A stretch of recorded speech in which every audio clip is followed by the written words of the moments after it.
¿Cómo querés que hagamos? ¿Cómo querés que hagamos el orden? El orden de hablar. Bueno, eso es lo que quería preguntarles cómo Hola. querían el orden. ¿Puede pasar a saludar? El orden quería preguntarles a ustedes. Está grabando ya.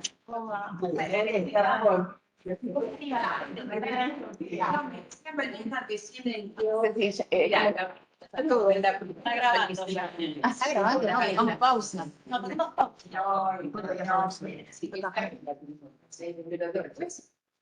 Como ustedes quieran. Ahí, acá, grabar. Acá. ¿Querés el micrófono para empezar? No te falta.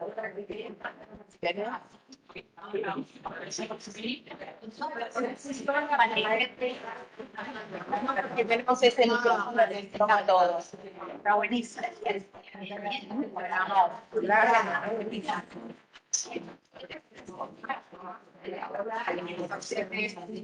Da resultado. Más cerca. Hola, sí, no está prendido. Está prendido, sí. Sí, recién sonó. Está prendido, ¿no? ¿Hola? No, recién estaba prendido. ¿No?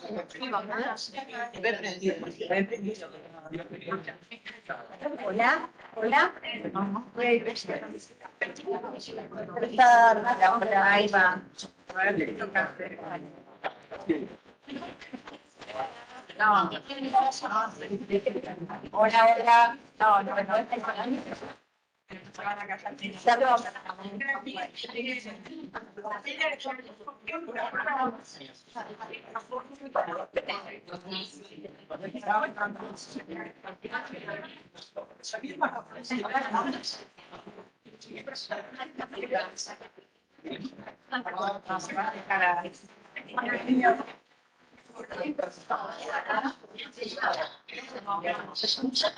Ahora sí, me parece que sí.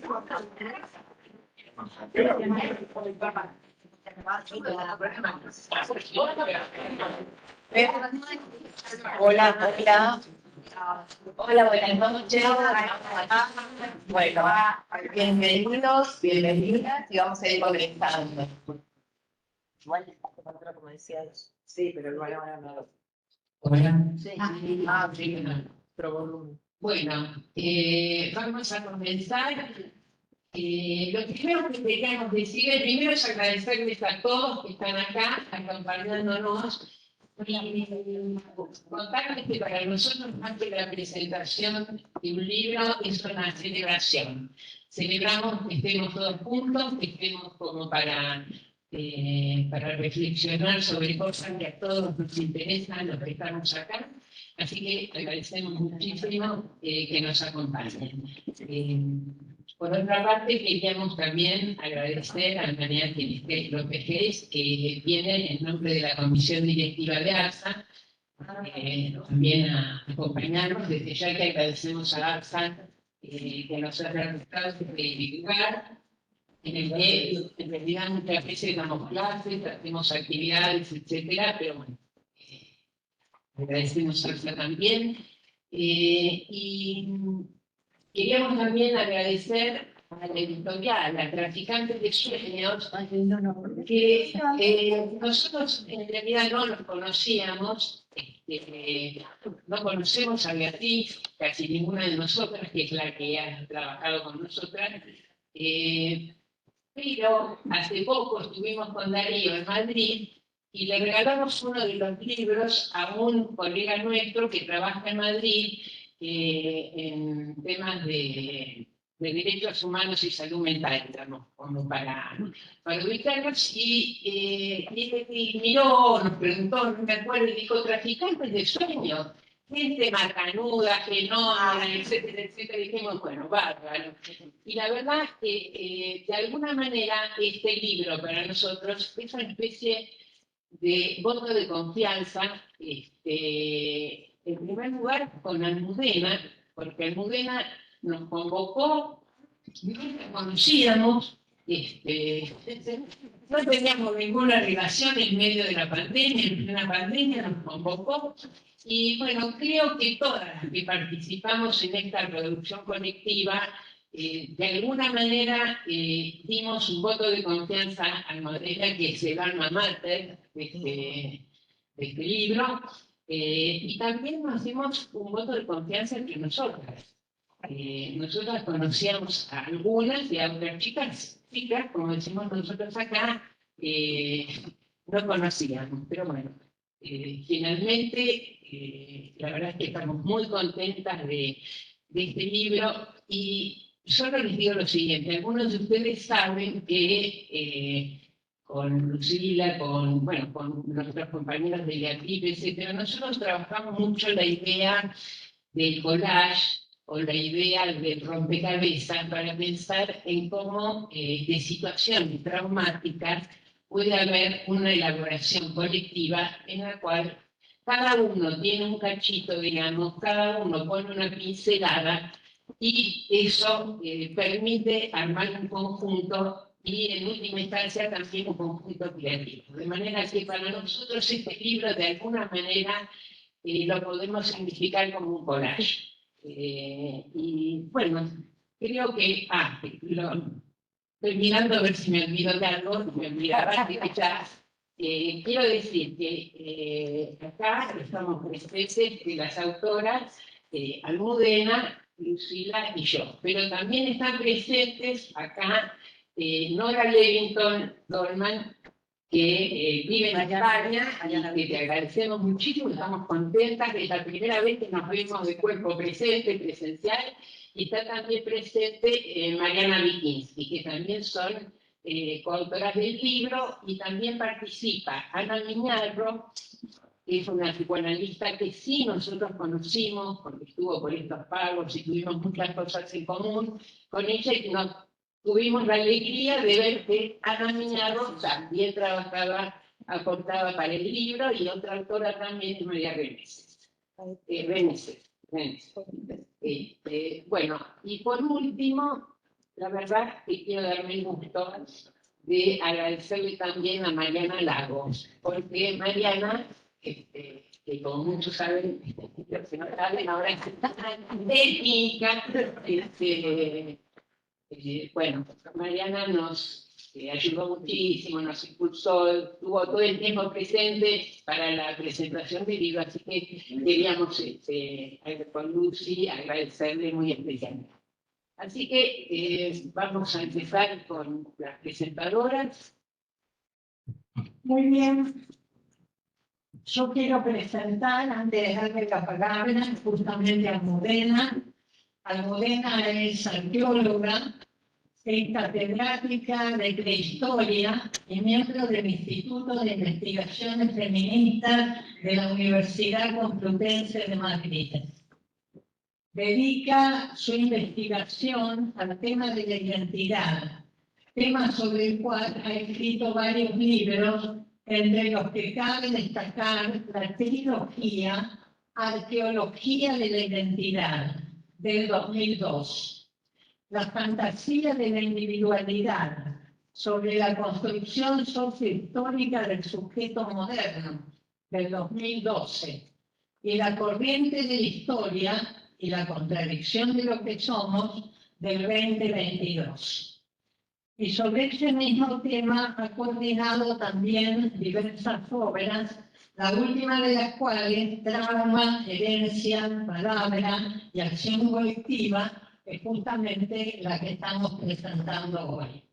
Ha dictado numerosas conferencias sobre estas temáticas en Argentina y en otros países, también de América Latina y África. No, ha trabajado en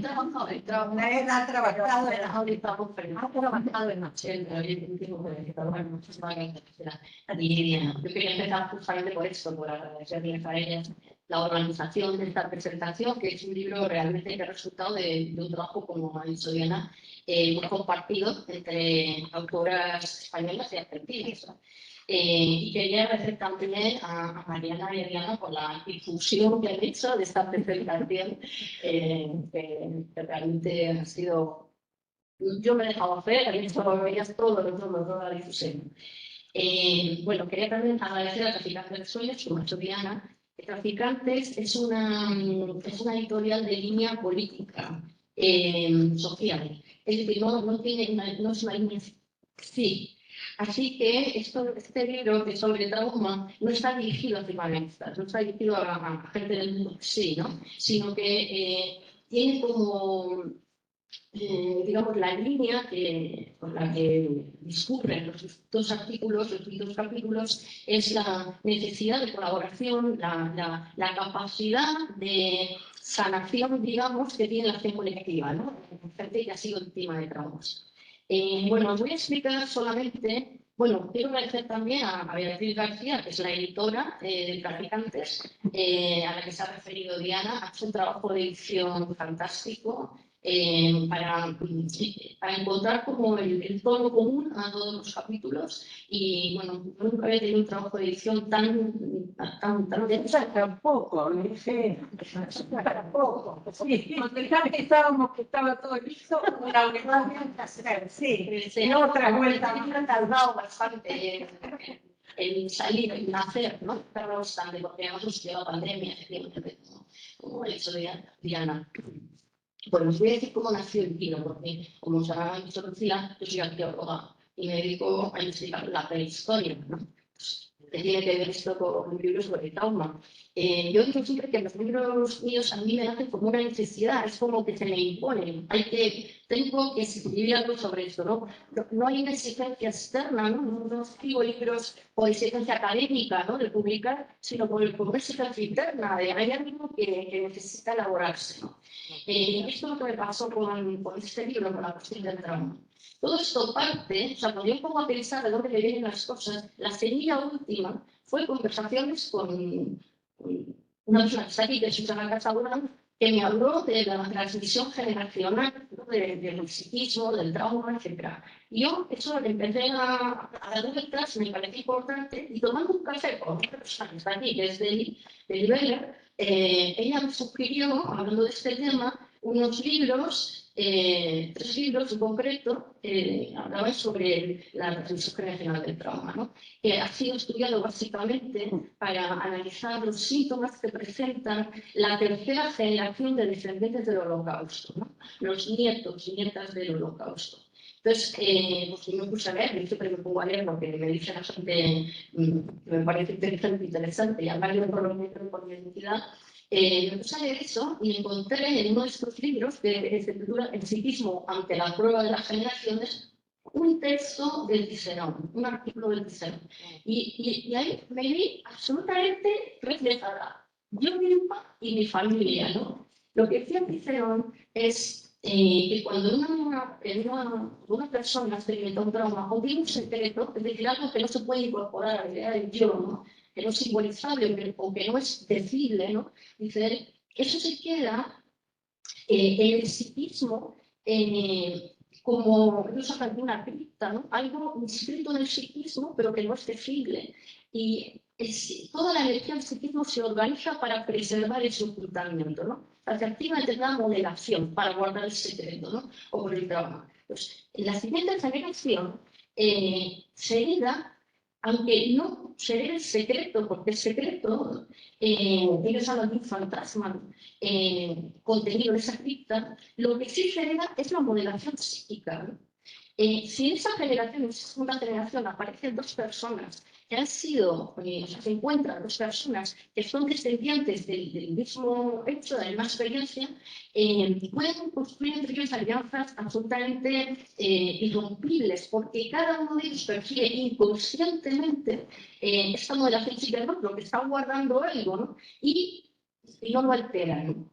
Y en la tercera generación, en la segunda generación, ese secreto, ese fantasma pasó a ser innombrable, porque ya no es solo indecible, sino innombrable, porque no sabe lo que es, pero se guarda algo, ¿no? En cuanto a la relación, además, ¿no? De lo que no se habla, ¿no? En la tercera generación, eso ha pasado a ser impensable, porque ya se ha perdido completo registro de ese secreto, ¿no? Y puede, pero la modelación psíquica se mantiene. Y puede, y es frecuente, que aparezca alguien que se dedique a la búsqueda del pasado, es decir, a la historia, a la arqueología o a esa forma de arqueología es el psicoanálisis.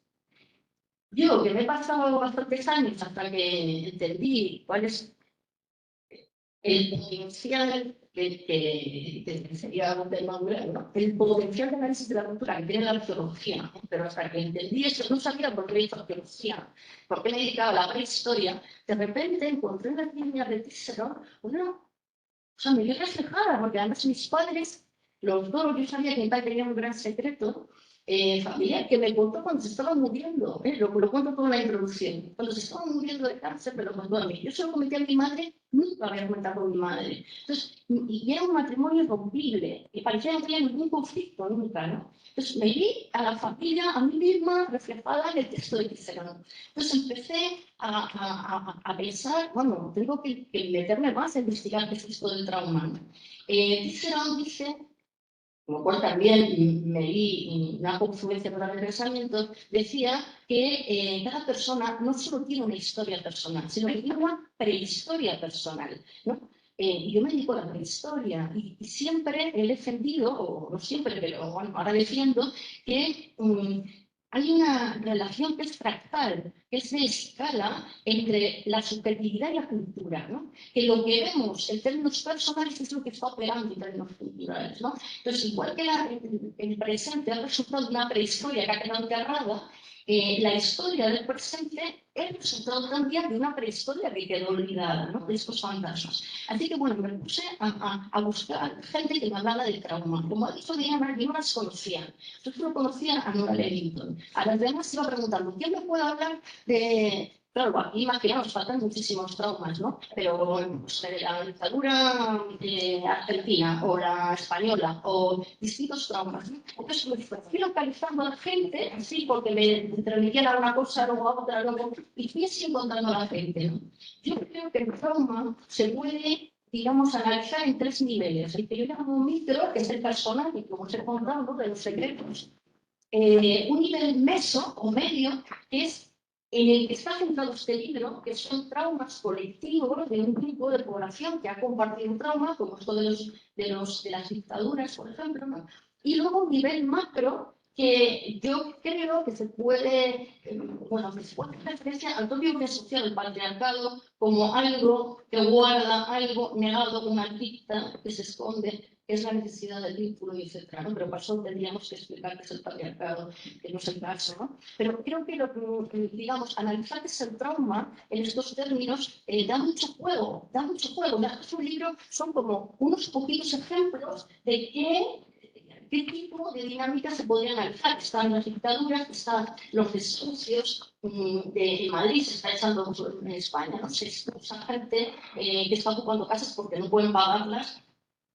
Y eso es, bueno, es tremendo. Está, Mariano Kinski habla de la imposibilidad de testificar a alguien que es víctima de trauma, porque justamente lo del trauma es lo que no se puede simbolizar, ¿no? Y Nora Levington habla se refiere al COVID, ¿no? A la pandemia y bueno, lo asocia con determinadas crispaciones que hay en el panorama español, en el feminismo. Y bueno, yo como no quiero extender más porque hay muchas palabras, lo dejo aquí. Yo agradezco a todas las autoras todo el trabajo porque verdaderamente le dimos muchas vueltas, Beatriz y yo. Cuando llevando Beatriz lo daba yo, cuando yo había dado se lo daba Beatriz. Y el libro al final, pues estamos muy contentas con el libro y celebrarlo aquí así, yo no me lo esperaba, así que estoy también muy contenta. Muchas gracias. Gracias.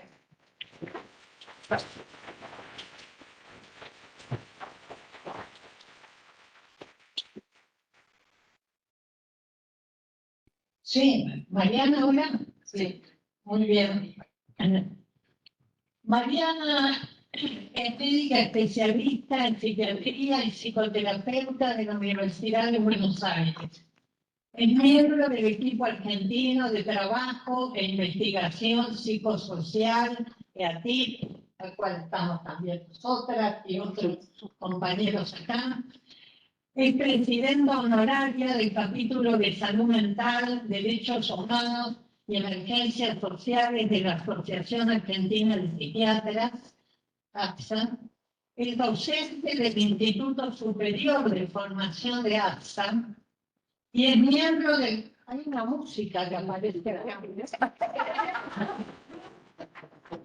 Bueno, es docente del Instituto Superior de Formación de APSA, miembro del Consejo Internacional de Rehabilitación de Víctimas de la Tortura y de la Red Latinoamericana de Salud y Derechos Humanos, y autora de capítulos y artículos en libros y publicaciones científicas y de divulgación general.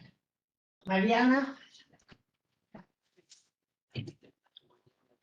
Bueno, acá también tratando de superar las emociones y poder pensar un poco. Ya ahora la introducción de Almudena empieza a permitirnos pensar, ¿no? Yo primero quiero felicitar a las autoras y agradecerles muy profundamente la invitación a compartir esta mesa. También expresar la alegría en particular de hacerlo en esta casa, que es la casa de la Asociación de Psiquiatras de Argentina, que es nuestra casa. Agradecer a Coral Huercho, a la comisión directiva de APSA, a Ángeles López Gaines, que nos acompaña acá, a las personas que trabajan en APSA, a Lili, que está acá, a Marcela, a Héctor, y a todos los amigos como Ceci, bueno, que están acá presentes y que se tomaron esta propuesta en sus manos para que esto sea realmente una celebración. Y saludar también a algunos compañeros que están a nivel virtual, porque bueno, una de las políticas de APSA actualmente es tratar de profundizar la federalización, así que queremos que las cosas no sucedan solamente en Buenos Aires. Bueno.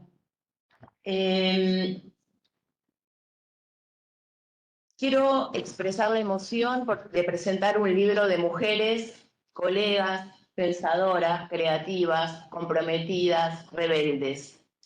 La editorial Traficante de Sueños se define como un proyecto, una apuesta para una construcción teórica y práctica de una caja de herramientas que con palabras propias puede componer el ciclo de luchas de las próximas décadas. En este armado se evidencia una labor minuciosa y comprometida de la editora Beatriz García, quien asumió la propuesta de Almudena Hernando e impulsó una malla de trabajo con las autoras tejiendo esta obra, sobreponiéndose a las distancias y las inéditas y difíciles condiciones impuestas por la pandemia. El desafío de este libro, como un proyecto de construcción colectiva para la transformación, representa todo una definición de futuro y esperanza, que se refleja en la motivación e ilusión que más allá de lo doloroso de la temática despierta su lectura. Esto que decía recién Almudena del juego, ¿no?, que se va dando. Es impresionante al leer el libro. Esta perspectiva cobra relevancia ante el nivel de complejidad y tensiones actuales, sumado a las condiciones generales que producen incertidumbre y desapuntalamiento, a la caída de teorías y valores, a la lamentable hegemonía del discurso posmoderno, del individualismo y consumo desmedido, a la fluidez y la fragilidad de los vínculos, que se traducen en las dificultades de pensar, desnaturalizar y visibilizar muchas de las problemáticas actuales y crear y sostener proyectos colectivos. Desde la introducción, Almudena hace una presentación de las coautoras y sus capítulos. Ofrece con intimidad y belleza un relato de su historia familiar que la embarca en esta búsqueda y nos regala un concepto de trauma que coincide con las definiciones desde la psicología. Dice, el trauma no es solo un secreto que no se quiere contar, sino un exceso emocional que no se puede asimilar, que no se puede incorporar a la imagen que una persona tiene de sí misma, para poder hacerlo decible y dejar salir el sufrimiento al que se asocia. Resulta necesaria la interacción con otro. Por eso es tan importante la palabra, la solidaridad y la acción colectiva. Asimismo, se pregunta por qué abordar el tema del trauma y deja enunciados puntos nodales que serán retomados en las siguientes secciones. La codeterminación, estos son los temas que ella plantea y que van a ir recorriendo toda la obra. la codeterminación entre subjetividad, cultura y construcción identitaria, la problemática del silencio, las suposiciones de mejor no hablar, qué se les dice a los niños sobre lo sucedido en las familias, la vergüenza y los sentimientos de culpa por la internalización de los discursos culpabilizantes y estigmatizantes, la relación entre las posibilidades de elaboración y el consenso social de la problemática, el poder de las prácticas sociales colectivas, el valor del testimonio, las marcas de lo traumático y su transmisión de generación en generación.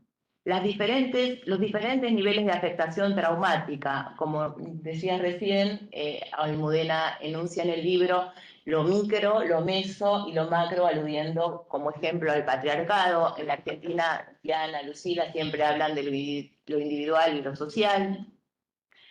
Temáticas que van a atravesar cada capítulo desde las diferentes experiencias y singularidades, dejando una sensación de perplejidad y magia ante las concurrencias y similitudes. Sorprende y emociona la coincidencia allá y aquí, a ambos lados del océano, como en el encuentro simultáneo con las ideas de Cicerón para iluminar las impresiones, conjeturas, aproximaciones sobre la transmisión transgeneracional del trauma, en una correlación entre los tiempos de Almudena en España y Diana y Lucila acá, quienes también lo tomaron como fuente fundamental para pensar sus ideas y clínica en el desarrollo de nuevas conceptualizaciones. Coexistencias y recorridos que han tenido idas y vueltas conmovedoras entre Argentina y España, oleadas migratorias en nuestras historias, como la gran cantidad de españoles que llegaron a Argentina escapando del franquismo, y años más tarde España recibiendo a tantos exiliados argentinos que huían de la dictadura. Reciprocidades y ligaduras que surgen recorriendo el texto, del mismo modo que aparecen en otras obras o expresiones artísticas como en el libro de Almudena Grandes, ahora también serie de Netflix, Los pacientes del Dr. García, o en la película documental El silencio de otros, realizada en 2018, sobre el devenir y la lucha de un grupo de víctimas del franquismo, quienes llevan adelante en Argentina una querella bajo el concepto de la justicia universal ante la imposibilidad de investigar en España los delitos de lesa humanidad por la ley de amnistía o pacto de olvido de 1977, y el estrecho parentesco en las historias de cada país y los vínculos de nuestros pueblos. Sobre el desarrollo de los capítulos se percibe esta sintonía de ideas y marcos conceptuales como oleadas de un mismo mar que generan una frescura movilizadora aún en la sordidez de la temática.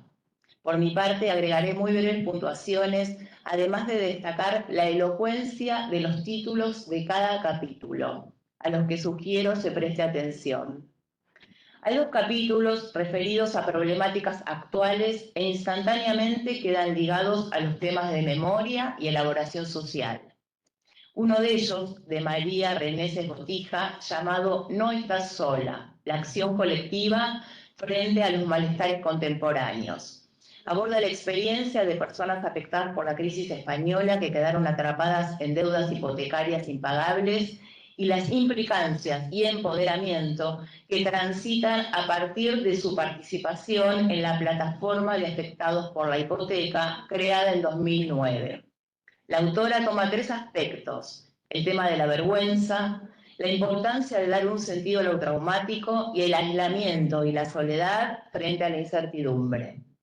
Asimismo, se refiere a la importancia de recuperar la dimensión social y política de la salud mental y alerta sobre la medicalización o patologización de los problemas mentales y no caer en reduccionismos biomédicos para la comprensión y abordaje de estos malestares. Toma el ejemplo de la depresión en forma descontextuada de los determinantes sociales y cómo el encuentro con otros que padecen lo mismo genera un alivio en esa responsabilidad personal de no haber hecho las cosas mal que permite un restablecimiento de la autoestima. Como lo observamos en múltiples situaciones clínicas y psicosociales, la capacidad de construir nuevos sentidos desde la grupalidad y la movilización resultan potentes elementos reparatorios. El segundo capítulo referido a la actualidad es el de Nora Levington Dolman, aquí presente, que nos acabamos de conocer, que me conmovió mucho, y se llama Miedo y rabia en tiempos de pandemia, el trauma y sus secuelas.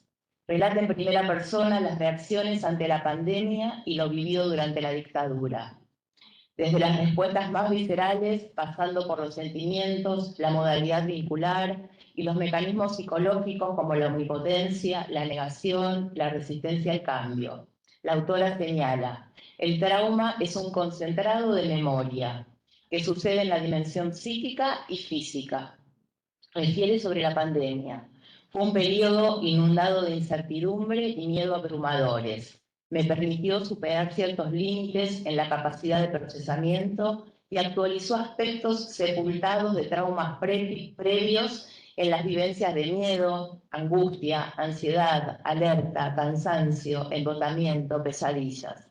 Reapareció la vivencia del peligro y recuerdos activados como una amenaza. Menciona todo este proceso como un sismo de capas arqueológicas de la memoria.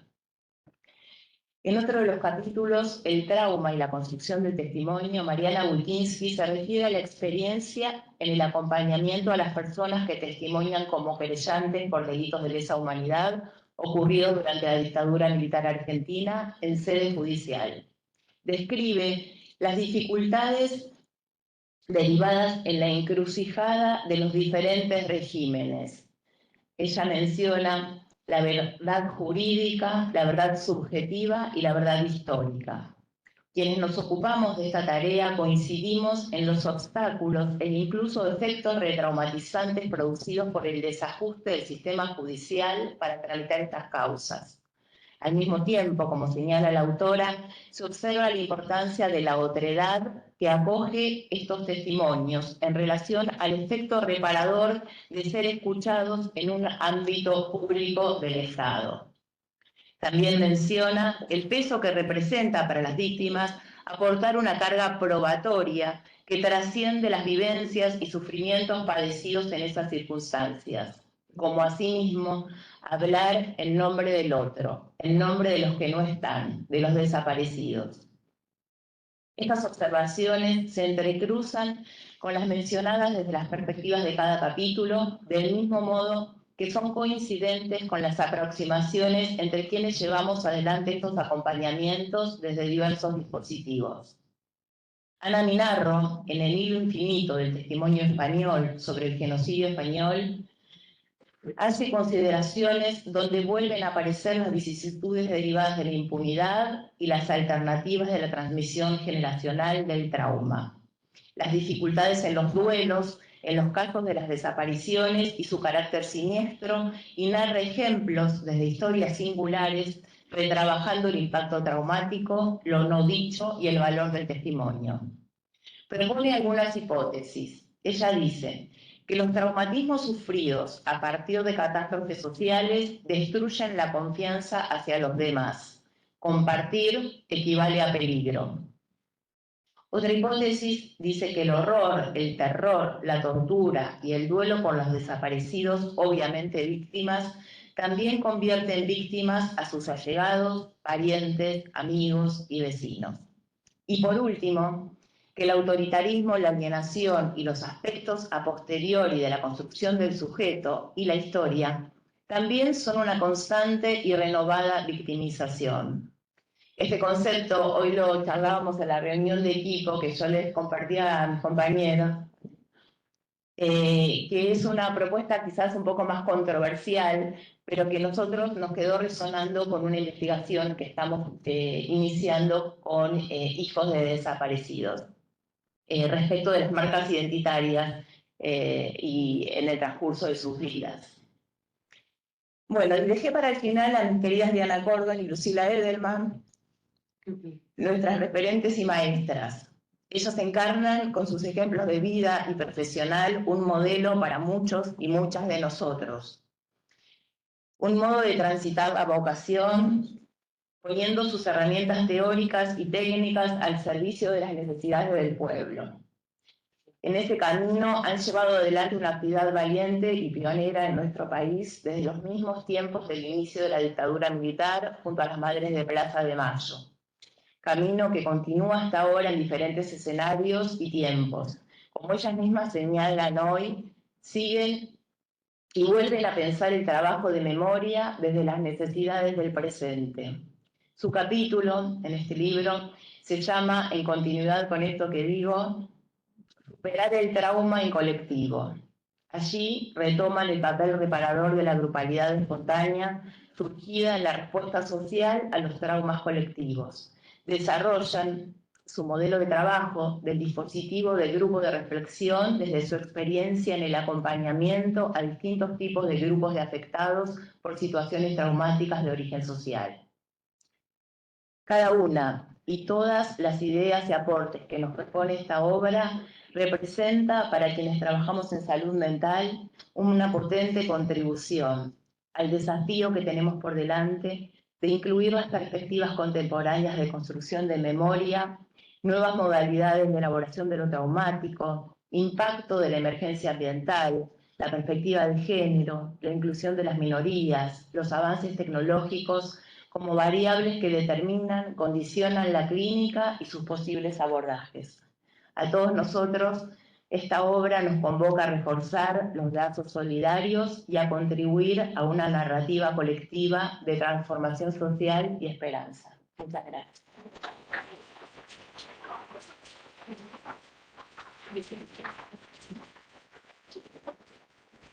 También me agradecido antes a las que estáis presentando esta obra, que os quiero agradecer mucho el esfuerzo y la lectura detenida y la exposición que vais a hacer. Lo que he dicho al principio se me olvidó.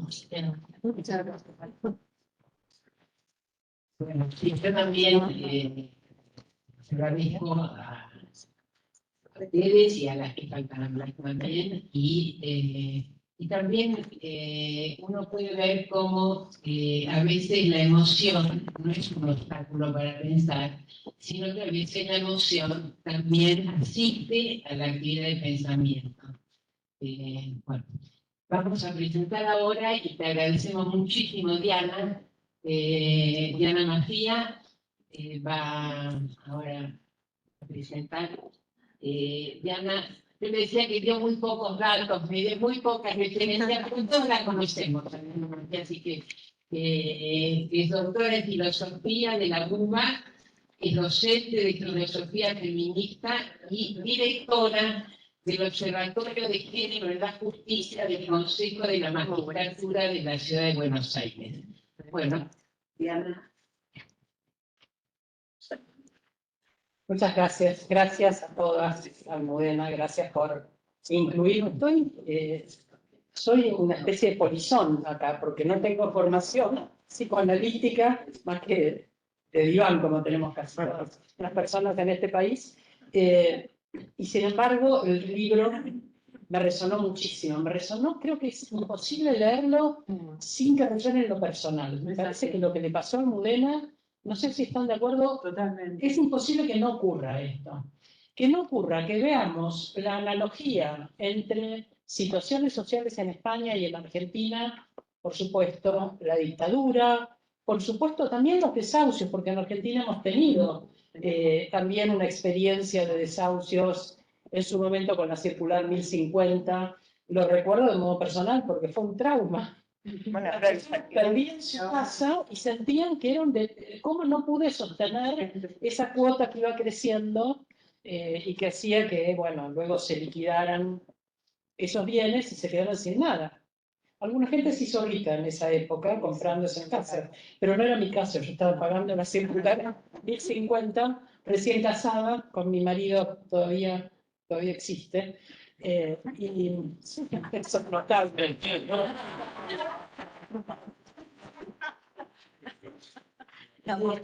Teníamos 3 trabajos cada uno, por supuesto durante 4 años no tuvimos hijos, una serie de acomodamientos. Para 2 filósofos tener 3 trabajos era posible, viajábamos una vez por semana, él a Neuquén y yo a Córdoba, y nos veíamos los miércoles y los sábados, domingos. Bueno, así se construyó la defensa de un pequeño departamento de 30 metros cuadrados y fue el inicio de un feliz matrimonio. Hay cosas que me llamaron la atención en las coincidencias y hay cosas que me llamaron la atención en las diferencias. La coincidencia, por supuesto, la cuestión del trauma, la definición del trauma, y me hace pensar en esa definición que recién leyó Mariana y que tiene que ver con no tener los recursos para enfrentar algo que nos resulta en un daño, que nos choquea y que no podemos interpretar, no tenemos herramientas. Pensaba cuántas diferencias subjetivas hay para enfrentar esas situaciones. Y si pienso en la dictadura, yo tenía 20 años, y no permitiré que nadie diga que es la edad más hermosa de la vida, como decía Paul Nizam en su libro Adén Arabia. En ese momento, yo tenía recursos para comprender políticamente lo que pasaba. Muchísimas personas quizás no tenían recursos para comprenderlo y solamente eran víctimas de ese arrasamiento. Pienso en los recursos que tiene una persona, un niño o una niña en relación con estas situaciones, por esta cuestión de las generaciones. Un niño o una niña a quien solo se le, bueno, a quien desaparecen sus padres, a quien se le advierte que no tiene que hablar de eso, que no tiene que dar su verdadero nombre, con la pregnancia que tiene el nombre en relación con la identidad. La cuestión de la identidad, no solamente la identidad genealógica, ¿no? Yo trabajo con diversidad de género y la cuestión del derecho al nombre también tiene que ver con poder ser coherente la experiencia. Entonces no puedes usar tu nombre, no puedes decir de dónde venís.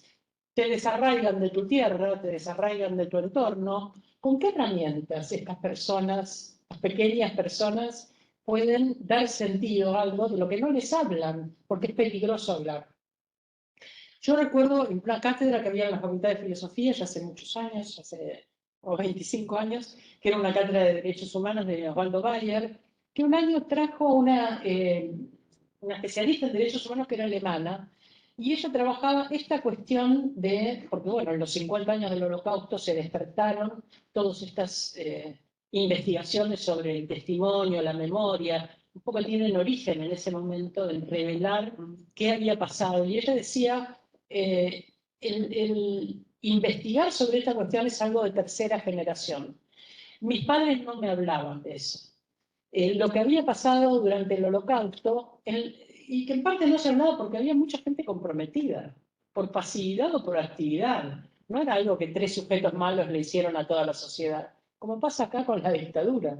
Y en buena parte poder expresar eso, poder expresar lo que se pudo haber hecho y no se hizo, o incluso la complacencia, o incluso la prosperidad durante la dictadura, el poder transformarlo en algo lucrativo, bueno, con lo mismo que con el neoliberalismo, me parece que son marcas que hacen que muchas personas decidan el silencio.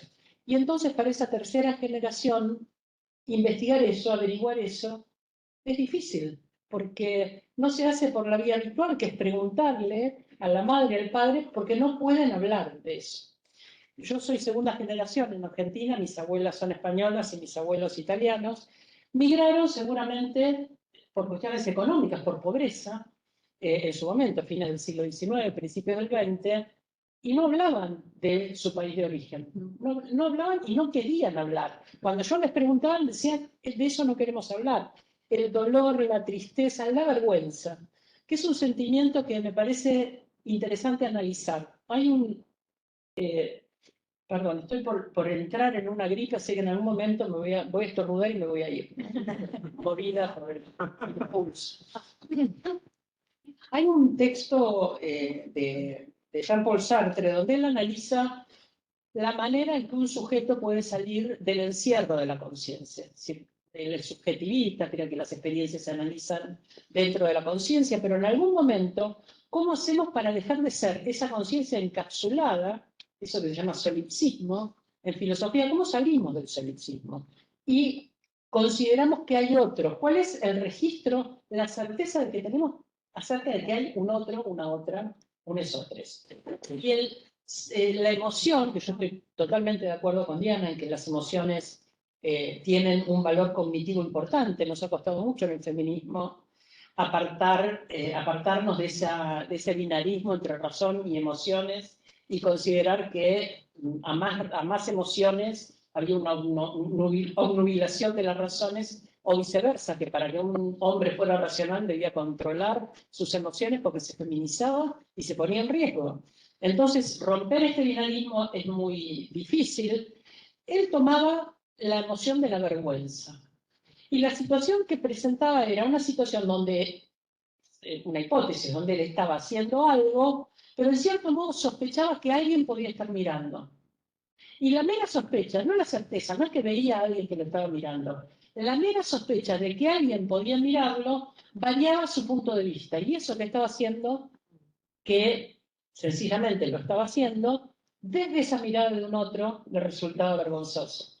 Y esa era la salida del solipsismo. Hay otros que nos ponen valores en nuestra manera de percibir nuestras propias conductas y esa es la certeza, por un lado, que existe el mundo externo, pero por otro lado es un karma importante, es una carga mental importante. En el libro veo el señalamiento de las situaciones traumáticas y apuntan porque todas las personas que han escrito tienen experiencias muy valiosas, terapéuticas o jurídicas, apunta también el aspecto positivo de intervenir colectivamente. Y eso me parece valiosísimo. Se analiza el trauma social en España y en Argentina. Hay traumas individuales, por supuesto, hay situaciones de arrasamiento individual, algunos ejemplos que se ponen, el abuso sexual infantil, la violación. Tuve una experiencia que recordé después de muchos años de arrasamiento individual académica, cuando fui a defender mi doctorado, hubo en la Facultad de Filosofía y Letras una tesis feminista de doctorado en 1901. Y hubo una segunda tesis feminista de doctorado en el 2000. Tenemos una frecuencia un poquito... No tiene la olla, pero ahora es más sencillo. Pero después de un siglo, volver a presentar una tesis feminista, mi director era quien había sido mi director de beca en el CONICET en la década del 80, con quien había iniciado en la cátedra como ayudante de segunda, de primera, jefa de prácticos, adjunta. Esa persona con la que había trabajado 20 años era mi director de tesis. Cuando llegó el momento de la defensa, le dio vergüenza, le pasó esto.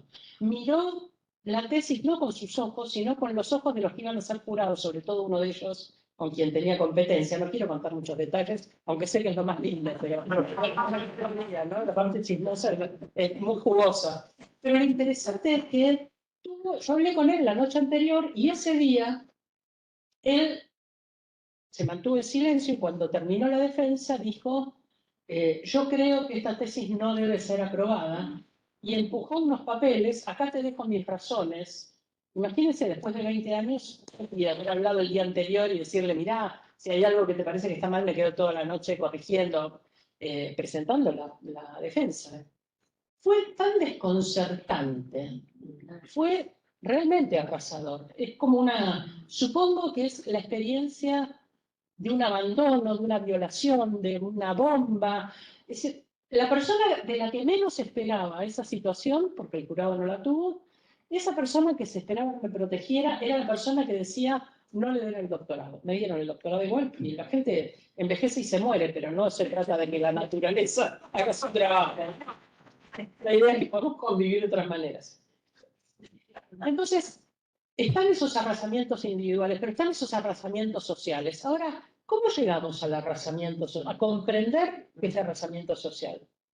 No es algo que espontáneamente, digamos, me empobrecí, no encuentro trabajo, fracasé, pero esto en realidad es un problema político, es un problema social. No, tiene que haber un trabajo colectivo para verlo de esa manera, para incluirse en una situación injusta que no es una impotencia personal para resolver un conflicto o un problema. Y eso me parece que exige la dictadura, el estigma político, el silenciamiento, la pérdida de los vínculos primarios de cuidado. Todo todo esto, que son experiencias individuales tremendas, transformadas en una impronta social, es algo que se ha construido y donde ustedes tienen mucho que ver en esa construcción, que no es conceptual, es subjetiva. Haber transformado esa experiencia de pérdida individual en algo colectivo, poder analizarlo políticamente.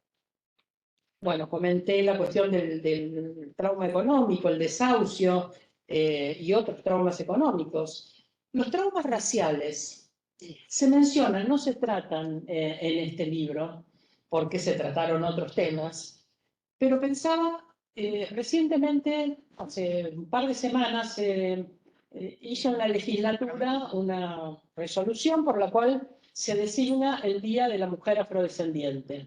La mujer afrodescendiente, latinoamericana, del Caribe y de la diáspora. Hay un movimiento afroargentino que yo vengo acompañando hace muchos años, pero estas mujeres decían que sus madres, sus abuelas, no les contaban su origen en la esclavitud.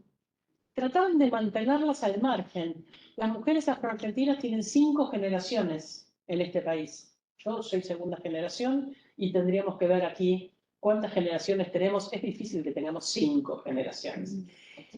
Las afrodescendientes no tienen, y tienen el nombre, el apellido, llevan el apellido de sus dueños, de sus apropiadores, como ocurre con otras apropiaciones.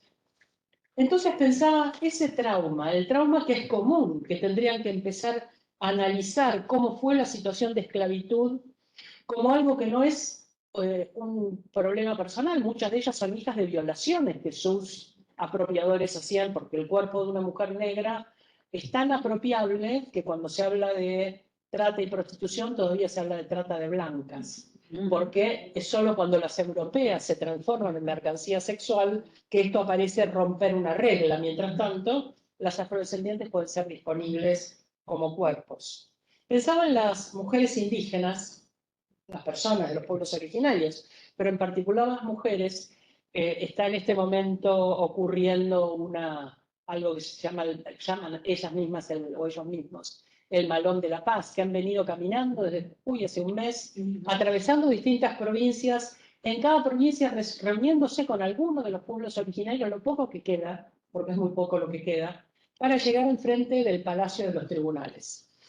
Entonces pensaba, también leyendo el artículo de Mariana Witkowski, ¿no? El extraordinario artículo, pensaba, no es solamente que tenemos dificultades, y me quiero referir un poquito a eso, en el testimonio, en transformar ese testimonio en algo que sea valioso jurídicamente, porque la verdad jurídica es la verdad de un procedimiento, y es un procedimiento creado por sujetos que no son muy amplios en su criterio, son sujetos hegemónicos dominantes que han creado cierto tipo de procedimientos. Entonces, lo que nos pasa a ese procedimiento no es verdad jurídica. Y por supuesto, la cuestión de verdad histórica, que también tiene otro tipo de requerimientos de puesta a prueba y de aceptación colectiva. Pero si una persona indígena quiere hacer valer su derecho, lo tiene que hacer en la lengua del colonizador. Pensemos en ese aspecto traumático. Pensemos el hecho de que si quieren defender su derecho a la tierra, lo tienen que argumentar en función de la propiedad privada, porque es el modo en que al colonizador le parece que se certifica el derecho a la tierra. Nada que tenga que ver con la espiritualidad o que tenga que ver con el significado, que tenga que ver con la sostenibilidad, etc. Algunas cuestiones del medio ambiente que aparecen en el libro tienen también que ver con estas diferencias, ¿no? Y luego las migraciones también. También para las personas migrantes que, como se decía recién, vinieron de España por la Guerra Civil Española, fuimos a España también por el exilio o por dificultades económicas en el 2001. Esa manera de migrar también queda muchas veces silenciada. Y el fracaso se vive como algo individual y no como patrones sistemáticos de inclusión. Nuestro país ha tenido muy variables políticas de migración. Políticas que tienen una apertura y van a tratar a las personas migrantes como habitantes con derechos, políticas de endurecimiento, donde se les quitan esos derechos, luego políticas de apertura. Es un péndulo donde es difícil que estas personas adquieran una concepción de ciudadanía, ¿no? La diferencia más notable que encontré, quizás de matices, pero me parece una diferencia extraordinaria, tiene que ver con el valor terapéutico de la palabra. Y eso me pareció que había en un par de artículos una expectativa muy positiva, el poder transformar en palabras, que no es nada fácil. Para transformar la experiencia en palabras tengo que tener un vocabulario y una capacidad de conceptualización, y esas emociones tengo que poder expresarlas en un lenguaje, cosa que veo que cada vez está más perdido a medida que las personas tienen más empobrecido su lenguaje y tienen más estereotipadas, ¿no? A través de emojis o a través de otro modo de la emocionalidad, el lenguaje se va perdiendo, los matices se van perdiendo y quedan estereotipos. Entonces, está la cuestión del lenguaje, pero está también la cuestión performativa que aparece, creo que en el texto de Nora, el lenguaje en la acción, porque justamente Nora menciona cómo en la pandemia, y la pandemia atraviesa en silencio o explícitamente, porque esto fue escrito en pandemia, era imposible no registrar esto, ¿no? Cómo esa pérdida de, bueno, acá tenemos algunos rostros a los que les hemos dado la bienvenida y que nos gusta que estén presentes porque sería difícil que estuvieran acá compartiendo, pero nos perdemos parte de esa expresividad, de esa gestualidad, de esa corporalidad que también dice, que no dice solo la palabra. Entonces, hay una diferencia en relación con el valor terapéutico solamente de la palabra. Hay un par de artículos que son optimistas con respecto a poder narrar, y el hecho de poder narrar y narrar en un círculo colectivo ya tendría un aspecto reparador, un aspecto terapéutico. Y otras posturas que son más exigentes, que dicen, bueno, se puede narrar y aún así no tener la satisfacción de ese aspecto terapéutico y ser insuficiente esa narración, y sobre todo colectivamente no estamos en las mismas condiciones todas las personas para expresarnos en relación con cuestiones subjetivas. Pensaba en traumas vinculados a la edad. Pensaba en los adolescentes en Cromañón. Se menciona algo en uno de los artículos acerca de cosas que les pasaron a los adolescentes. Cromañón, recordarán, fue un lugar donde los chicos iban a escuchar música, y hubo un incendio porque prendían bengalas, hubo un incendio, murieron 200 chicos. La reacción política fue patética, absolutamente patética, y quedó en chicos de 17, 18 años, porque era la edad de esos adolescentes, la percepción de que podían estar en riesgo, que les podía pasar a ellos también.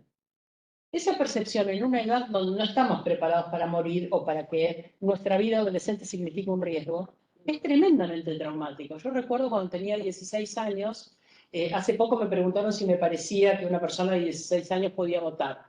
Si podía tener, tengo casi 70, así que ya no me acuerdo, ¿no? Pero recordé una cosa, y era que cuando yo tenía 16 años mataron a 2 estudiantes, Cabral y Bello, todavía lo recuerdo, 2 estudiantes asesinados, y yo sentí claramente, no en la última dictadura, sino en la anterior, que podía haber sido yo. Que no por el hecho de tener 16 años, y hoy tendría que decir, si tuviera 11 años, tendría que pensar que no estoy libre de que me asesinen. Esa constatación en esas edades adolescentes donde se llevan vidas que parecen no estar sujetas al riesgo de morir, me parece que son también traumas tremendos vinculados con edades en las cuales creo que no podemos procesarlo, creo que no podemos explicitarlo. La única manera es colectivamente, es dándole colectivamente un sentido que no es solo el riesgo individual, ¿no? Y voy a terminar solamente con una pregunta, porque a los filósofos nos gustan más las preguntas que las respuestas. Y es, teniendo todos estos datos que tenemos, todas estas valoraciones, todo este diálogo social que venimos teniendo hace ya más de 40 años, porque hemos empezado en la dictadura, este diálogo en el cual, curiosamente, los nombres de las genealogías familiares para nosotros son genealogías políticas, abuelas, madres, hijos e hijas, y serán nietos, nietas también, son nombres políticos, son nombres de estructuras, bueno, de Nosotros los llamamos subordinación. colectivos testimoniantes. Sí, y no son solo testimonios, es vivirse, claro, es un colectivo testimoniante incluso implícito. Aunque no quieras testimoniar, sos parte de esa encarnación que pone en evidencia que algo ha ocurrido en la Tal cual, sociedad. esa es la definición. Mi pregunta es, y creo que es una pregunta que tenemos que atajar en España y en Argentina, ¿cómo es posible el negacionismo y cómo es posible la entronización de la derecha? Me parece que es una pregunta que tenemos que formularlo porque ahí algún fracaso hemos tenido, algo ha pasado. En bueno, en la Argentina vamos a votar, el 70% creo de quienes votan son menores de 35 años. Es decir, una enorme porción de la sociedad no tiene ni la información, ni el debate, ni las ideas que hemos intercambiado en otras generaciones. Y no hemos logrado transferir eso porque hubo neoliberalismo en el medio, por millones de otras cosas y probablemente por esta cuestión de los traumas que van a llegar a la tercera generación. Entonces, hay negacionismo explícito. Hay personas que se animan a negar que la sociedad haya sufrido una dictadura diciendo, fue lo mejor que nos pasó. Eliminaron a los rojos y a las rojas. Por suerte no, pero el negacionismo y la ultraderecha me parece que son un desafío también traumático para nosotras, ¿no? Totalmente.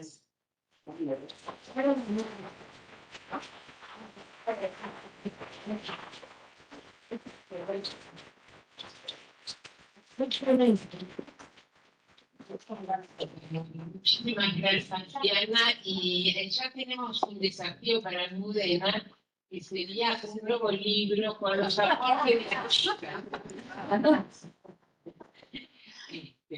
Porque realmente todas las intervenciones nos hacen pensar un montón.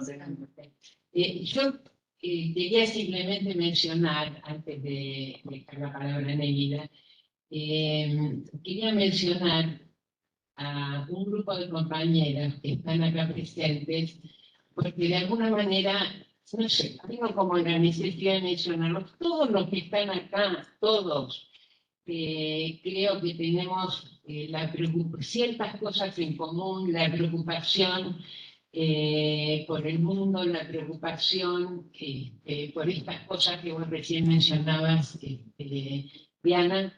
También miramos la lucha del pueblo de Jujuy, ¿no?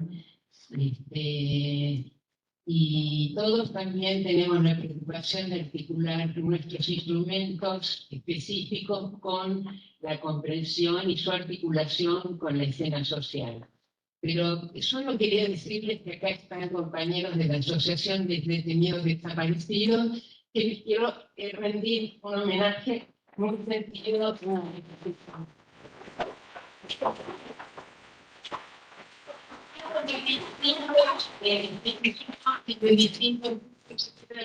No puedo mencionar a cada uno, así que bueno, en la chica de la asociación los menciono a todos los que estamos acá, que somos todos batalladores de la vida. Me parece que eso nos caracteriza a todos los que estamos acá. Así que bueno, ahora le damos la palabra a Nelida Lorenzo. Nelida es miembro titular de la Asociación Argentina de Psicología y Psicoterapia de Grupo, en la cual Lucy y yo somos miembros también, y ha sido nuestra presidenta en la asociación del 2015 al 2021, que además ha hecho una presidenta verdaderamente extraordinaria y le tocó en el último periodo de pandemia, en fin. Aprovecho para agradecerle a Nelida todo lo que ha hecho por la asociación y por nuestro trabajo. Es miembro del capítulo de familia de AFSA desde el 2000, fue miembro desde el 2003 al 2010. Es psicóloga de planta, fue psicóloga de planta del Servicio de Salud Mental del Hospital Piñeiro de 1987 a 2019. Integrante del Comité sobre Problemas de las Violencias del Hospital Piñeiro de 2006 a 2020, supervisora de hospitales y centros de salud de cada provincia, y tiene numerosos textos publicados en revistas y libros en coautoría. Así que bueno, Nelida, para cerrar. Claro. A ver si te ponen vergüenza. Me hiciste sentir vergüenza. Bueno. Yo quiero agradecer la invitación de participar en esto, que realmente me emociona enormemente.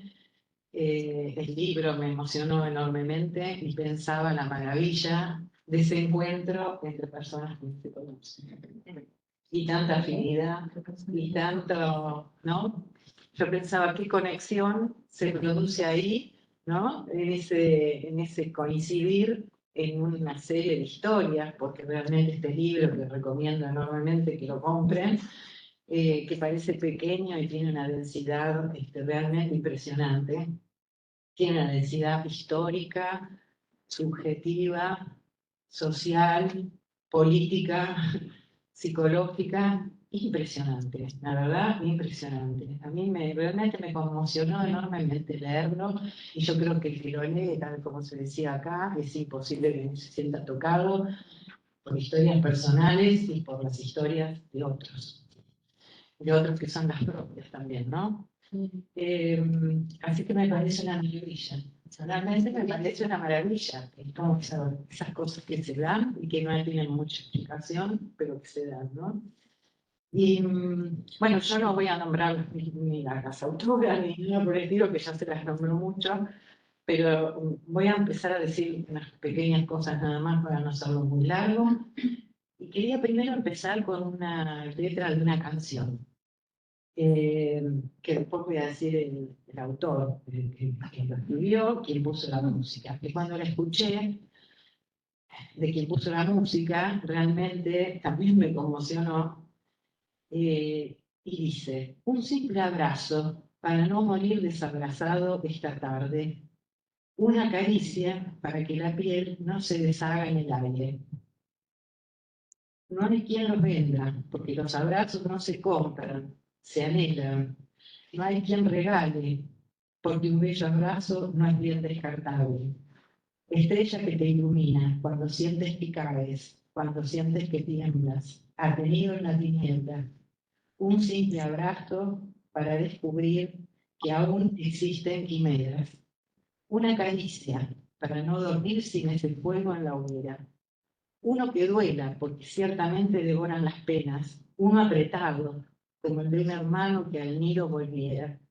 Lazo que nos termina al sentir que caemos, cuando temblamos de miedo, atenidos en la niebla. Un simple abrazo, para no olvidar que nacimos descalzos. Un simple abrazo para recordar que vivir es amar. Esta letra es de Víctor Heredia, que le pidió a Pedro Aznar que le pusiera música y él obviamente aceptó. Otro genio, dos genios absolutamente comprometidos y sensibles. Y la verdad que podría decir por qué se me ocurrió, ¿no? Se me ocurrió porque pensaba no solamente en el tema de los abrazos en pandemia. Pensaba que estuvieron tan impedidos, anhelados, muchos extraños, sino que pensaba, leyendo el libro, como resultado de leer el libro, ¿cuánto hay de los abrazos cuando se descubre la verdad? ¿Qué pasa en el cuerpo? ¿No? ¿Qué pasa en un cuerpo cuando algo se descubre que estaba tapado, que estaba olvidado o que ni siquiera estaba registrado? Porque también vamos a hablar de cuando no están inscritos, ¿no? No solamente cuando están encriptados.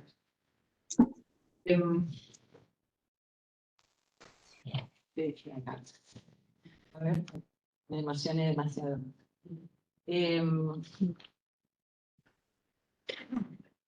Sí, bueno, los abrazos lo que significan en toda herida traumática, ¿no?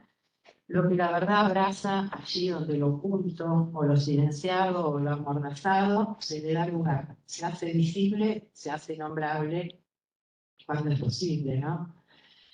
Ilumina este libro historias diferentes, ocultas, dolorosas, silenciosas, con transmisiones truncas a través de las generaciones. Difícilmente, vuelvo a reiterar, quien lo lea no se sienta tocado por alguno de estos relatos de sus autoras. El mismo se gestó desde la conmoción de su coordinadora, Almudena Armando, que transformó su historia personal en un enhebrado de otras historias con las autoras elegidas para hacer de esta obra un encuentro colectivo, de lo que es una de las cosas que más me emociona. Dice Almudena, lo que fue quedando claro a medida que reflexionaba sobre el tema es que un determinado suceso solo se convierte en traumático cuando el sufrimiento que genera en la persona no es compartido, incluido en la comprensión de quienes le rodean. Cualquier sufrimiento, independientemente de su envergadura personal, social o política, solo se convierte en trauma cuando hay un resto de dolor. Una experiencia de sufrimiento que no solo no es entendida y contenida por el contexto social, sino que ese contexto la considera merecida por la persona que la padece, a quien juzga culpable o insuficientemente valiosa como para despertar alianzas de apoyo.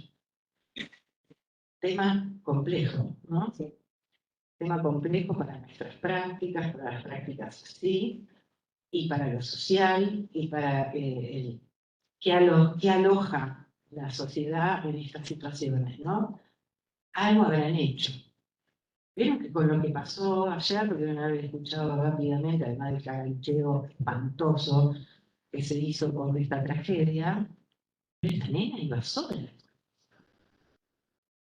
¿Y entonces qué quiere decir eso? Sabemos si la madre estaba trabajando, el padre no la podía estar también. O sea, ¿qué es lo que pasó como para que tan rápidamente podamos señalar, ¿no? Bueno, aquí ni hablar de la época de la dictadura que algo habrán hecho, ¿no? Por eso lo destaco. Este es un libro testimonial que recorre entre el trauma individual y el social, donde las autoras coinciden en pensar como salida del trauma lo colectivo. Trauma en lo individual, en lo social, que afectan a distintos sectores. Las resistencias a las dictaduras, por adscripción de clase, por género, por hipotecas que ocasionan desalojos, genocidios de la Guerra Civil Española, el profesional de la salud mental que trabaja de alguna manera de memoria, de testimonio, para poder acompañar en la reconstrucción psíquica. Lo contrario del olvido, que en realidad también está en uno de los capítulos, no es la memoria, me pareció muy interesante también, es la verdad. El grupo como una metáfora, madre-hijo, me pareció, me dio tanta ternura, para devolver un significado. Y la práctica social que produce desalienación, que me parece así como una pincelada después de todo lo que se dijo, importante de destacar. Y para los analistas que leemos nuestras prácticas desde una perspectiva popular, de género y social, intentamos reformular los conceptos teóricos del psicoanálisis como un psicoanálisis ampliado frente a la realidad social e histórica que habitamos. Encontramos en nuestras prácticas estados abatidos como efecto de acontecimientos traumáticos, por un duelo que no se pudo subjetivar o duelos encriptados en la historia de las generaciones precedentes.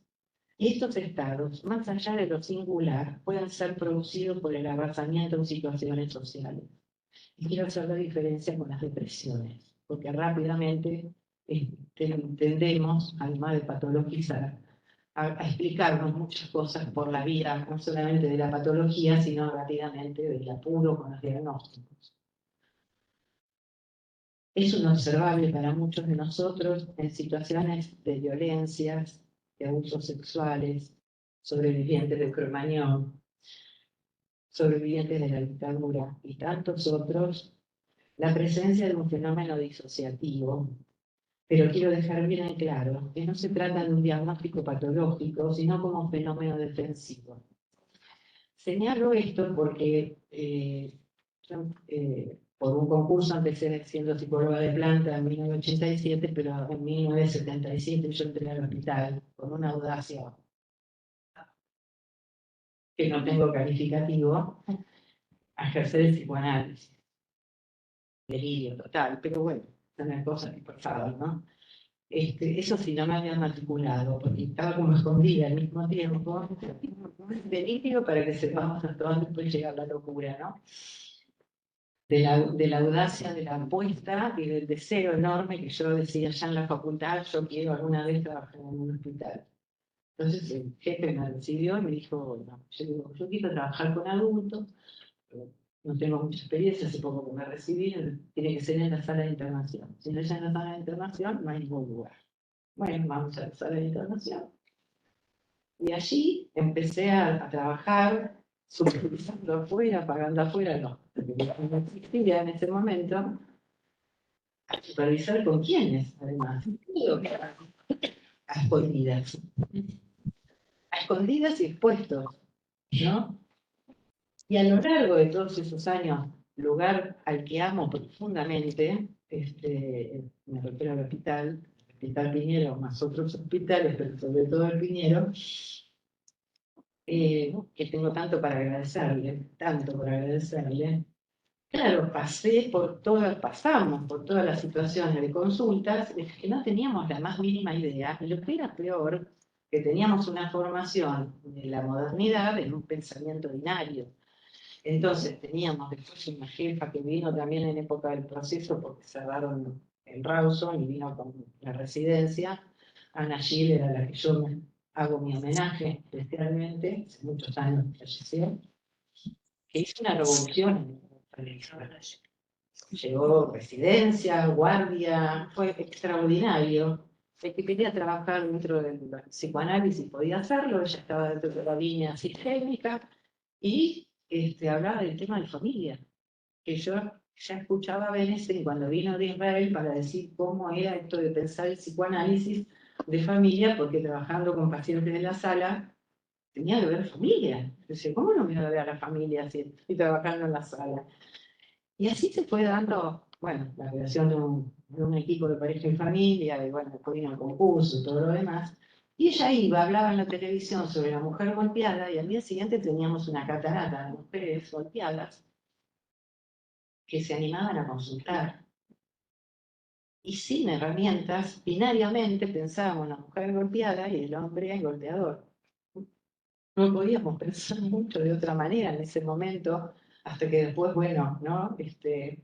Uno va haciendo recorridos y va buscando maneras de pensarlo de otro lugar. Lo mismo pasaba con gente exiliada, que había estado exiliada, víctimas de la dictadura, que había que atender como en silencio, que entonces dónde tenía que figurar en la historia clínica, que hasta dónde vas a poner en la historia clínica lo que te cuento, los sobrevivientes de Cromañón, los desocupados en la década del 90 con el neoliberalismo, donde venían muy bien vestidos y con auto. Les cuento que Piñero es Flores Sur, ahí donde todavía no se sabe quién es el intendente, cerca de ahí. Y entonces venían con auto, con ver, claro, habían perdido obra social prepaga, habían perdido todo y venían a atenderse al hospital, pero no les quedaba otro remedio.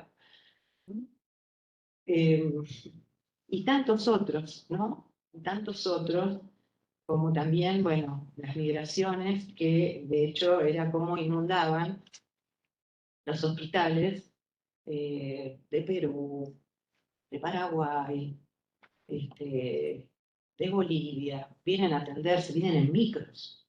Sí, tremendo. O sea, había que pelearse hasta con un taxista, hasta con otros colegas médicos, o no, o colegas de psicólogos, de qué colectivos estábamos hablando y qué había que hacer y cómo pensar esa clínica en función de la cultura, ¿sí? O íbamos a pensar el Edipo, o íbamos a pensar que por qué habían dejado al hijo con la madre, porque eran abandónicas. Fíjense, hay para agradecer, ¿no? Todo ese territorio. Y el fenómeno del que hablo, del fenómeno disociativo, que es patológico, es un fenómeno propio de lo traumático. El hecho de que a posteriori de padecer un acontecimiento de esas características, muchas personas, niños, adolescentes o adultos, entren en un estado de letargo. Yo creo que uno de los grandes capitales con que contamos en la Argentina, que no se encuentran en otros países, es que el psicoanálisis está en la salud pública. Es decir, en hospitales y centros de salud y otros espacios. Sin embargo, quedan analistas que hacen una división cerrada de salud mental por un lado y psicoanálisis por el otro. y la subjetividad se juega en una historia y una cotidianidad.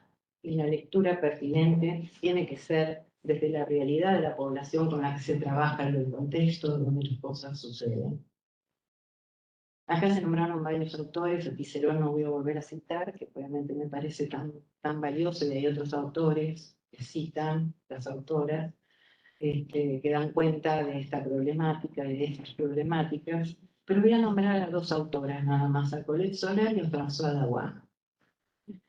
Que para ambas autoras lo que se produce frente a un hecho traumático es la forclusión, que no es la forclusión del nombre del padre, por favor, ocasionado por un evento o eventos que caen en modo imprevisto y con una intensidad inusitada. François Dawan dice, la distinción entre inconsciente reprimido e inconsciente desestimado, correspondiente a la memoria que olvida y a la memoria traumática que no olvida nada y que busca inscribirse, en dichos límites, donde las herramientas clásicas del psicoanálisis son puestas en cuestión, al trabajo psicoanalítico no le queda otra salida, si puede, que ajustarse en contacto con las fallas del lazo social. Colette Soler destaca lo traumático como lo imposible de evitar y lo imposible de anticipar. Un real que parece excluir la incidencia del inconsciente o del deseo propio del sujeto que la padece. Y lo destaco porque si no, esta búsqueda en el inconsciente de con qué tendrá que ver lo que le tocó vivir, sea abuso, sea lo que sea, violencia, etcétera, etcétera, o sobre el deseo propio del sujeto, podemos pensar que es posible pensar que queda excluida esa incidencia, ¿no? Y voy a compartir un proceso rápido para terminar, no son tan largo, que todavía interroga a la ciencia y al otro social, que por ahí lo deben conocer muchos, que ocurrió en Suecia y se dio a llamar el síndrome de resignación. Lo deben haber escuchado. Niños migrantes que llegaron con sus familias de su país de origen, e incluso se hizo un documental, creo, en La vida me supera. Los niños apáticos empezaron a llenar las salas de emergencia. Y sus padres, convencidos de que se estaban muriendo, sin saber de qué plaga o de qué se habían contagiado, se trataba mínimamente de explicarse la enfermedad. El director de la unidad sintió claustrofobia al entrar al lugar. Las persianas cerradas, las luces apagadas. Las madres susurraban y rara vez hablaban con sus hijos. Una carta abierta al ministro de Migraciones, donde 42 psiquiatras afirmaron que las restricciones para entrar al asilo, que les tomó no sé cuánto tiempo, y el tiempo que le llevó además a la Junta de Migraciones procesar las solicitudes, estaban causando la enfermedad. La enfermedad fue una reacción a dos traumas. Ahí mencionan dos traumas. El acoso en el país de origen y el temor, después de aclimatarse en la sociedad sueca, de regresar a su país de origen. Al que yo agrego el tercero, y esa sala, con las persianas cerradas, la luz apagada, las madres susurrando, esperando que se mueran, creyendo que se mueren y no hablando de eso. ¿Habrá sido otro trauma? Además, lo que podía pasar a las madres, ¿no? Sabemos que algunos prisioneros del campo de concentración estaban tan exhaustos física como emocionalmente y que le habían dado al entorno el poder total. Dejaron de comer, dice Bruno Bettelheim, se sentaron mudos e inmóviles en los rincones y expiraron. Nos dice Walter Benjamin, al final de la guerra se observó que los combatientes volvían mudos del campo de batalla, no más ricos, sino más pobres en experiencias comunicables. Y para dar una idea de todo lo que tiene de vitalidad esto y de todo lo que significa este libro y este conjunto, que es una obra de muchas manos, cito una frase de Anne Formatel que dice que vivir es una invención arrancada del terror. Y me parece que no me da cuenta de eso. Muchas gracias.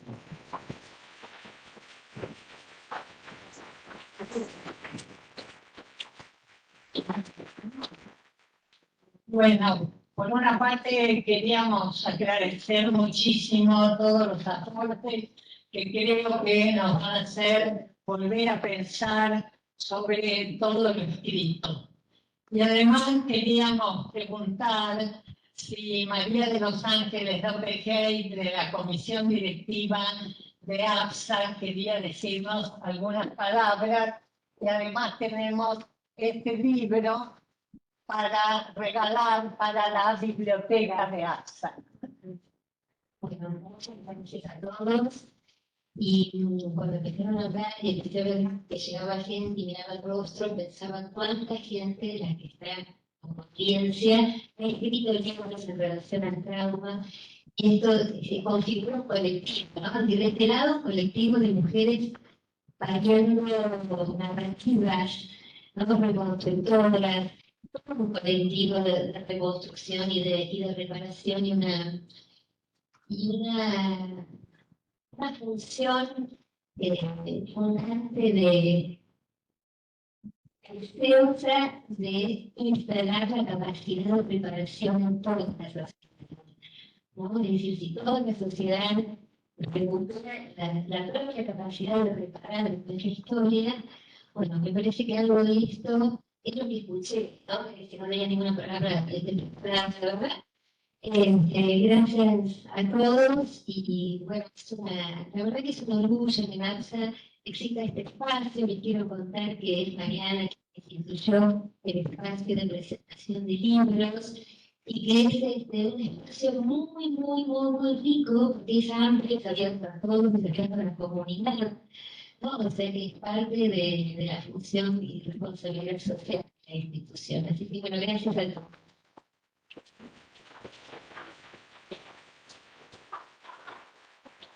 Bueno, queremos a todos invitarnos a compartir algunos sándwiches, algún vino, anuncio. ¿Alguien quiere hacer un comentario? Muy bien, Y avisen que está el libro atrás, porque lo que ¿Cómo se llama la chica de editorial? María.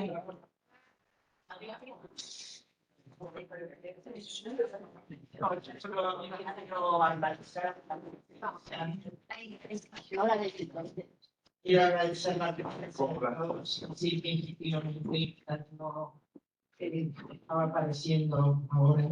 Es una experiencia reparatoria para mí poder estar aquí y reintegrar algunas cuestiones que habían quedado eso aquí y allá, como se dijo, separadas por el océano, por años, por, bueno, diferencias de diferentes cualidades y que es enormemente emocionante poder estar aquí desde este lado, así como en la presentación de Madrid las veía.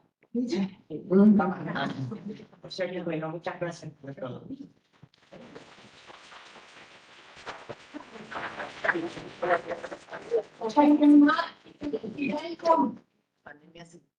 no creo que sea niña. Está Mariana también. Sí, por ahí Mariana.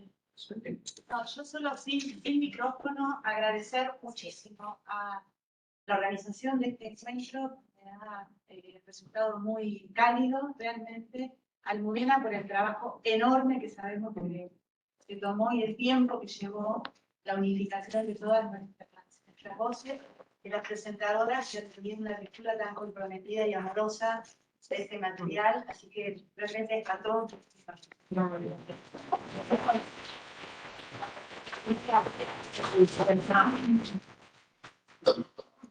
Ahí está enorme. No, era calor. No, yo quiero agradecerles infinitamente. La verdad que cada vez que me encuentro con Diana y con Lucía, siempre aprendo un montón de cosas. Y por ahí en algún momento nos vamos a cruzar. Yo integro la Comisión por la Memoria de la Red de Cultura de mi barrio, de Boedo. Así que en algún momento voy a pedir alguna charlita en el barrio, que les lleva un montón de ideas como para trabajar con mis compañeros de la Comisión por la Memoria, que los que dirigen son todos elegidos desaparecidos. Me conmovió, la verdad. Gracias. Bueno, ¿a dónde vamos? Sí, Bueno, gracias nuevamente a todos. Y quería decir que está Gabriela de la editorial Traficante de Sueños, esta editorial tan hermosa que ha... La distribuidora que nos ha impreso aquí el libro. ¿Querés cantarnos? ¿Estás por ahí? Está ahí.